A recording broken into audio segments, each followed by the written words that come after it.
होती हैं, लेकिन सभी अमीनो एसिड्स ह्यूमन बॉडी में या अदर एनिमल्स में नहीं पाई जाती, लेकिन नेचर में पूरे लिविंग सिस्टम में अप्रोक्सीमेट 300 प्रकार की अमीनो एसिड्स पाई जाती हैं, जिसमें से मात्र एनिमल्स की बॉडी में 20 अमीनो एसिड्स ही प्रोटीन सिंथेसिस पार्टिसिपेट करती हैं।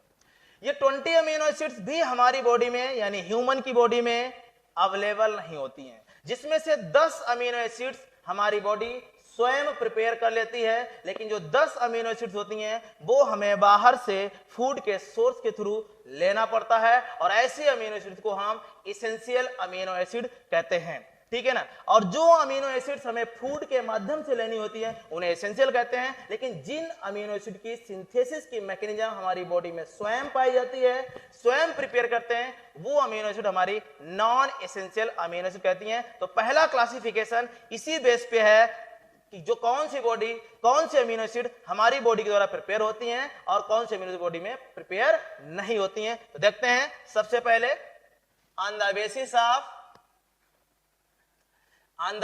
ऑफ ह्यूमन बॉडी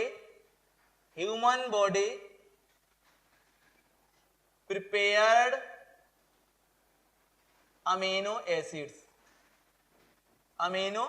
एसिड्स और not.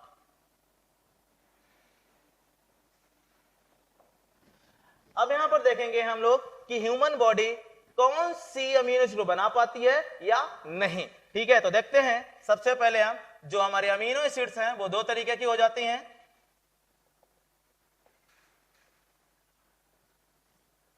Essential amino acids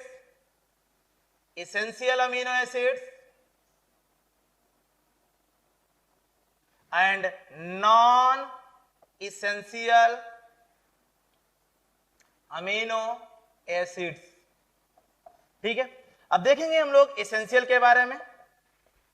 essential amino acids कौन सी हैं? ये ऐसे अमीनो एसिड्स हैं जिन्हें ह्यूमन बॉडी तैयार नहीं करती है, जिन्हें फूड सोर्स से गेन करते हैं। देखते हैं क्या है।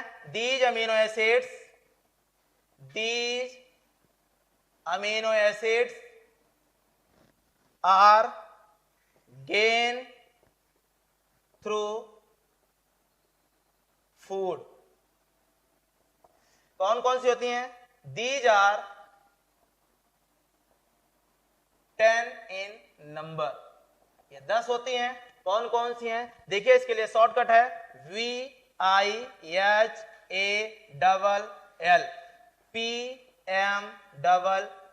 यानी ये हो गया हमारा विहाल PMT। क्या है? जैसे एक स्टेट है हमारे इंडिया का बिहार, तो बिहार को हमने यहां पर लिया विहाल। PMT, डॉक्टर बनने के लिए PMT बहुत रिक्वायर्ड होती है, तो हमें याद रहेगा कि PMT की आवश्यकता है, रिक्वायरमेंट है, नहीं तो हमें यही कंफ्यूजन रहेगा एसेंशियल का फार्मूला है कि नॉन एसेंशियल का। तो इसलिए ध्यान रखना, ये रिक्वायर्ड है मतलब एसेंशियल है, तो ये फार्मूला किसके लिए है? एसेंशियल अमीनो एसिड के लिए है। तो आइए बात करते हैं कौन कौन सी है। तो देखिए, V का मतलब क्या है? वैलीन। I का मतलब क्या है? ये है I आपकी, तो I का मतलब क्या है? आइसोल्यूसिन।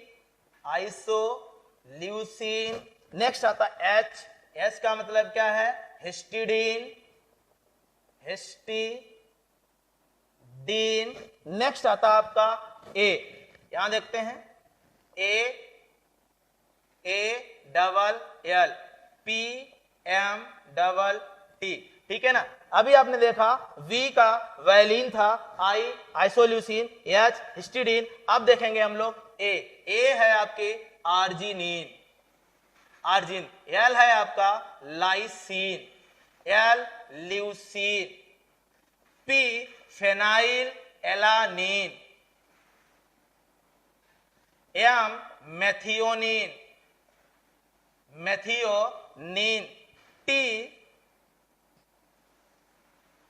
T आपकी है थ्रियोनीन,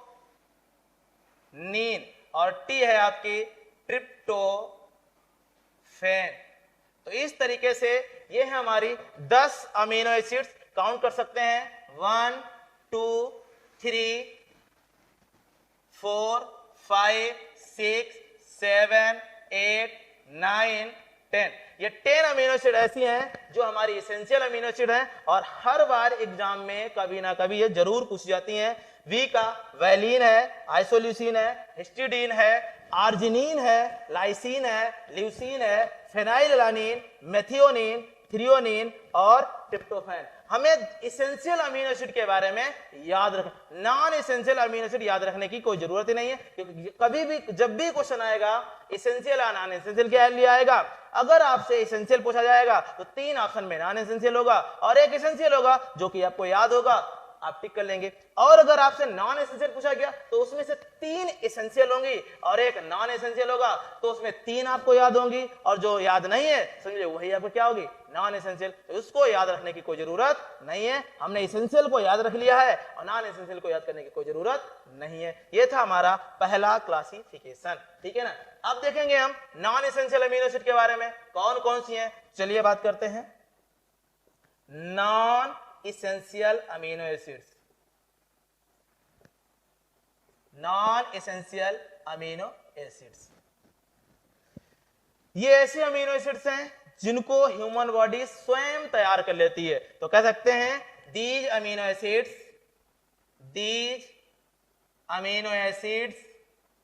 आर प्रिपेयर्ड बाय हिमसेल्फ। इसका मतलब है human body.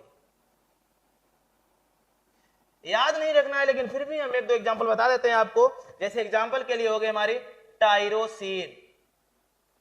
Tyrosine amino acid, proline amino acid, ठीक है ना। इस तरीके से ये हमारी कैसी हैं, नॉन एसेंशियल अमीनो एसिड। ये था हमारा पहला क्लासिफिकेशन जो थी एसेंशियल और non essential amino acid. Next देखेंगे second classification.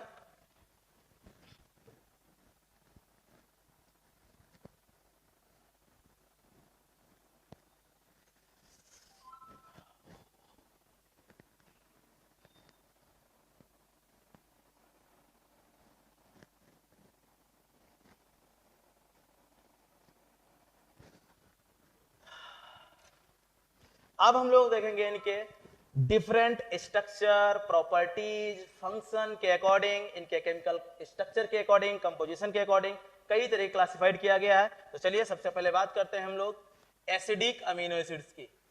Acidic amino acids कौन सी अमीनो एसिड एसिडिक होंगी? जैसा कि आप जानते हैं अमीनो एसिड हमारी एम्फोटेरिक होती हैं।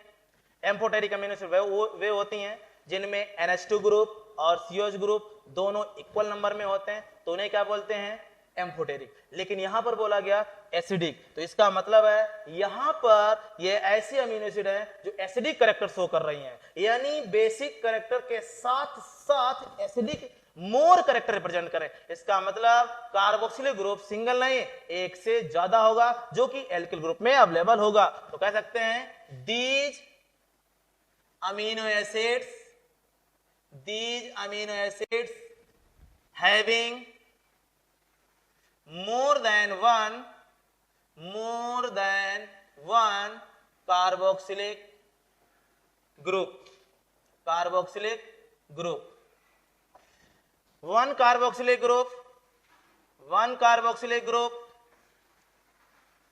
carboxylic group attached with alpha carbon,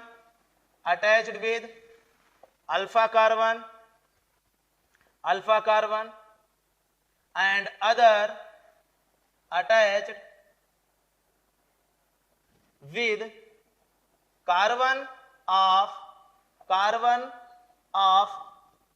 alkyl, यानी R group,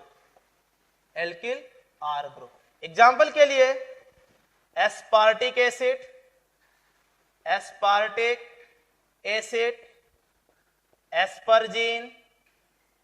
asparagine, next glutamic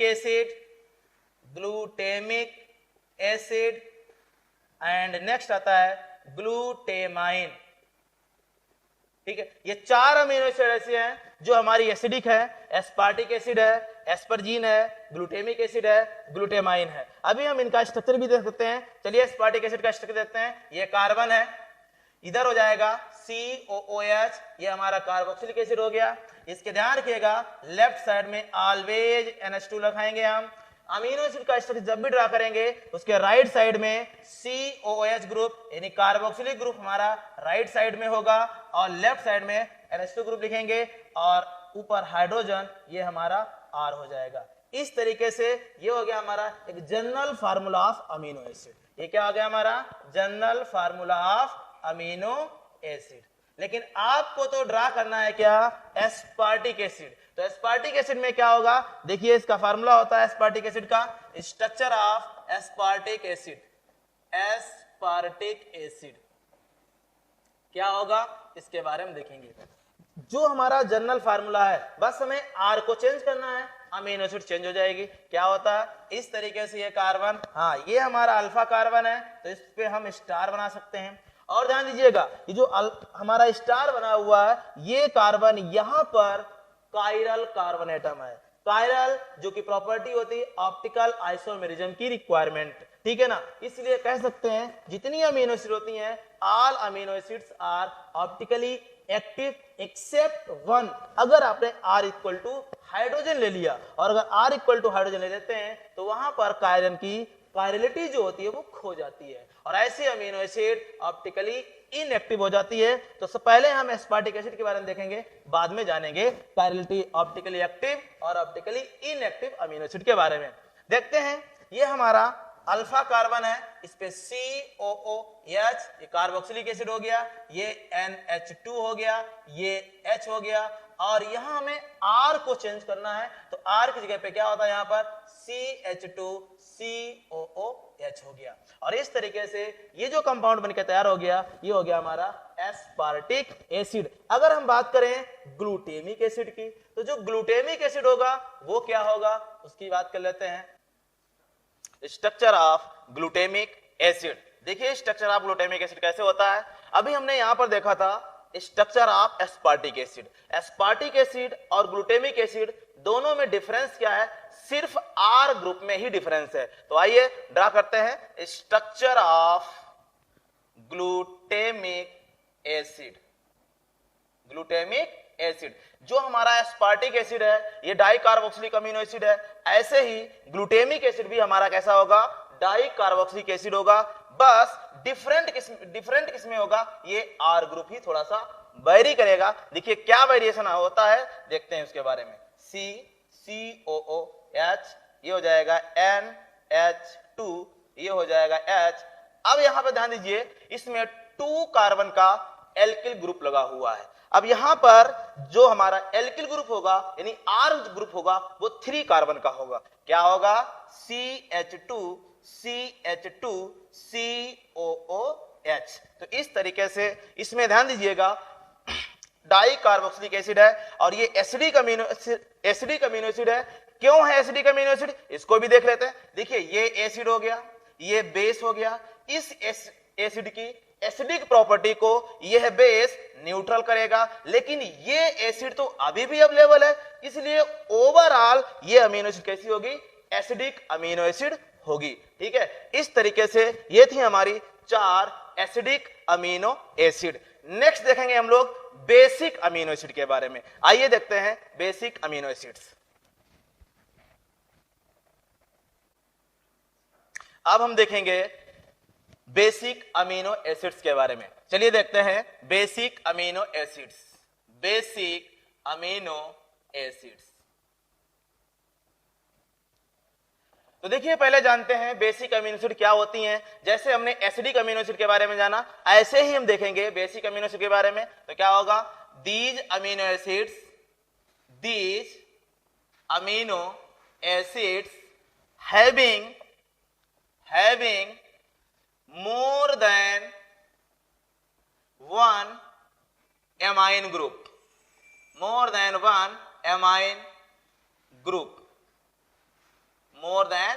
one amine groups called basic amino acids। Basic amino acids, ठीक है ना। एग्जाम्पल के लिए lysine and histidine, lysine and histidine, ये दो हमारी हैं बेसिक अमीनो एसिड्स। नेक्स्ट आता है हमारा neutral amino acids, neutral amino acids. अभी हमने एसिडिक और बेसिक अमीनो एसिड के बारे में जाना, अब हम जानेंगे न्यूट्रल अमीनो एसिड्स के बारे में। अब देखिए न्यूट्रल अमीनो एसिड्स क्या होती हैं। यहां पर एसिडिक यानी एसिडिक ग्रुप, कार्बोक्सिलिक ग्रुप और बेसिक एमाइन ग्रुप दोनों इक्वल नंबर में होंगे और दोनों सिंगल सिंगल ग्रुप ही होंगे। तो आइए बात करते हैं क्या होगा। These amino acids, these amino acids are neutral because in these amino acids number of amine NH2 group and number of carboxylic group is only 1 and 1. So in these amino acids acidic characters of one carboxylic group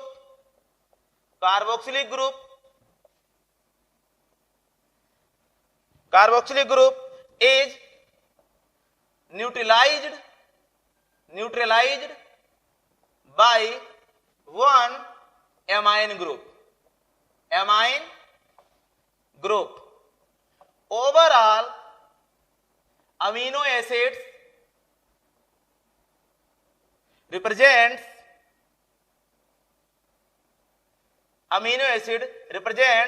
neutral behavior.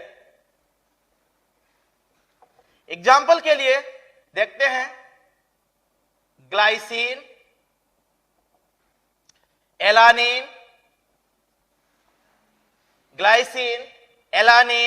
Valine, leucine and isoleucine. ये हमारी 5 amino acids हैं जो कि neutral amino acid होती हैं। कौन कौन सी हैं जरा ध्यान दीजिए। फर्स्ट ग्लाइसिन है, सेकंड एलानिन है, थर्ड वैलिन है, फोर्थ ल्यूसीन है और नेक्स्ट हमारी आइसोल्यूसीन है। इसको याद रखने के लिए आप समझ सकते हैं इस तरीके से LMP ड्रा कर सकते हैं, GAVLI मतलब क्या हुआ, गांव वाली या गवली, किसी भी तरीके से आप याद रख सकते हैं। Glycine, alanine, valine, leucine, isoleucine, ये हमारी 5 अमीनो एसिड है जो कि न्यूट्रल अमीनो एसिड्स होती हैं। आगे देखेंगे हम एरोमेटिक अमीनो एसिड्स के बारे में।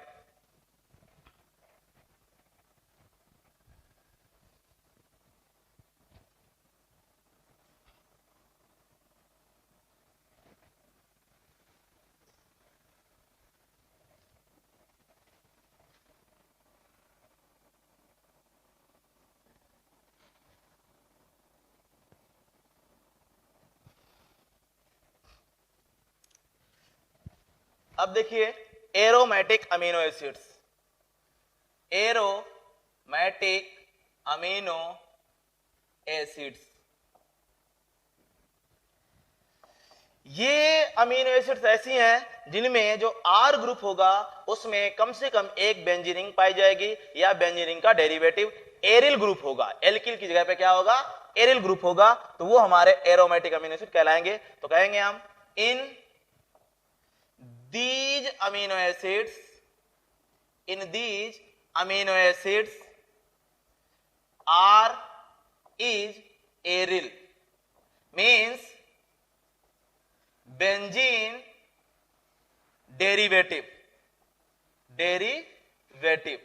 एग्जाम्पल के लिए लिख सकते हैं tyrosine, tryptophan and phenyl alanine. Phenyl alanine, इस तरीके से ये 3 अमीनो एसिड ऐसी हैं जो हमारी एरोमेटिक अमीनो एसिड होती हैं। अब हम लोग देखेंगे एल्कोहलिक अमीनो एसिड्स कौन सी होंगी, या उन्हें बोलेंगे हाइड्रोक्सी अमीनो एसिड्स। नेक्स्ट आता है हमारा hydroxy amino acids.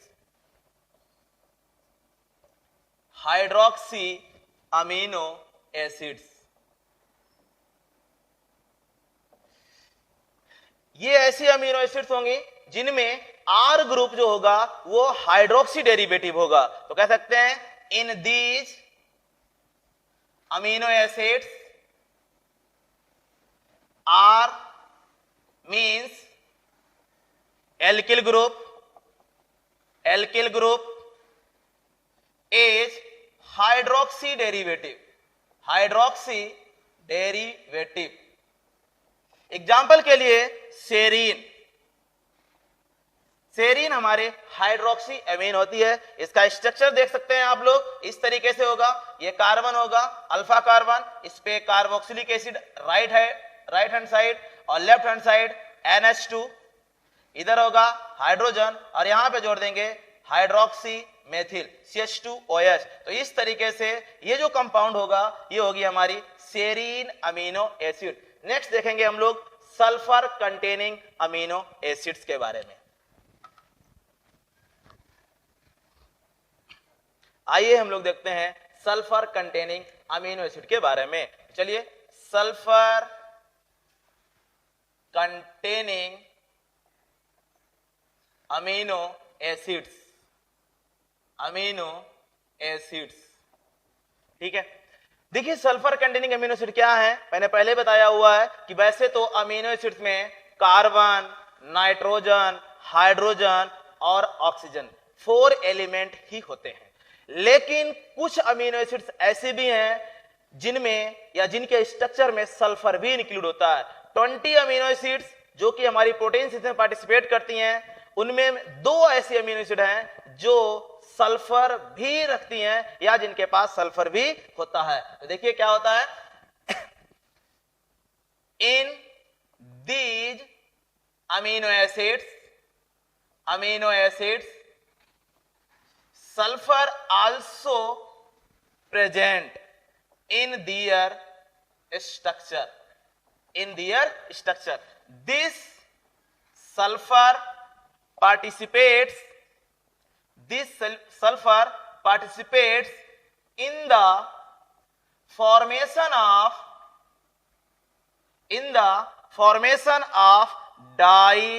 disulfide linkage during coiling or folding of proteins। अब ये कॉइलिंग या फोल्डिंग कब होती है, when primary protein changed into 2 degree, 3 degree और 4 degree protein, then in 3 degree and 4 degree protein coiling having disulfide linkage for providing extra stability। तो ये थे हमारे sulphur containing amino acid. Example देखते हैं कौन कौन सी हैं। Examples of sulphur containing amino acid, sulphur containing amino acids, sulphur containing amino acids. First example है सिस्टीन, सेकेंड है मेथियोनीन, ध्यान दीजिए यहां पे दो अमीनो एसिड ऐसे हैं जो सल्फर कंटेनिंग है, सिस्टीन एंड मेथियोनिन। यहां जो मेथियोनिन अमीनो एसिड है ये बहुत ही ज्यादा इंपॉर्टेंट है। ये इंपॉर्टेंट क्यों है? कारण इसका यह है कि जो मेथियोनिन अमीनो एसिड है ये एक प्रोटीन सिंथेसिस में अमीनो एसिड यानी सबस्ट्रेट की तरह तो काम करता ही करता है, लेकिन जब भी प्रोटीन सिंथेसिस यानी ट्रांसलेशन स्टार्ट होता है, बिगिन होता है, तो मोस्टली केस में फर्स्ट अमीनो एसिड मेथियोनिन होता है। स्टार्टिंग अमीनो एसिड मेथियोनिन होता है। समटाइम्स अगर मेथियोनिन नहीं मिलता है तो सेकेंड अमीनो एसिड में भी वैलिन हो सकता है, लेकिन मोस्टली केस में मेथियोनिन होती है। यानी मेथियोनिन एक ऐसी अमीनो एसिड है जो सबस्ट्रेट के साथ साथ प्रोटीन इनिशिएटिंग एजेंट की तरह काम भी करता है। ड्यूरिंग प्रोटीन सिंथेसिस ये एक इनिशिएशन और सेंस अमीनो एसिड की तरह वर्किंग भी करती है। इसलिए जो मेथियोनिन अमीनो एसिड है वो बहुत ही ज्यादा इंपॉर्टेंट अमीनो एसिड होती है। अब देखते हैं हम लोग, नेक्स्ट आता है हमारा heterocyclic amino acid. Heterocyclic amino acid, heterocyclic amino acids. जो हेट्रोसाइक्लिक अमीनो एसिड होती हैं इनमें जो एल्किल ग्रुप होता है वो साइक्लिक यानी रिंग बनाता है और इनके रिंग में कार्बन के बीच में ऑक्सीजन इंक्लूड हो जाता है और ये होती है हमारी हेट्रोसाइक्लिक रिंग। तो कह सकते हैं इन these amino acids are यानी एल्किल ग्रुप, R यानी एल्किल ग्रुप इज साइक्लिक और कह सकते हैं heterocyclic, because in this in between carbon ring oxygen involve. Example के लिए प्रोलीन। तो ये था हमारा क्लासिफिकेशन ऑफ अमीनो एसिड्स।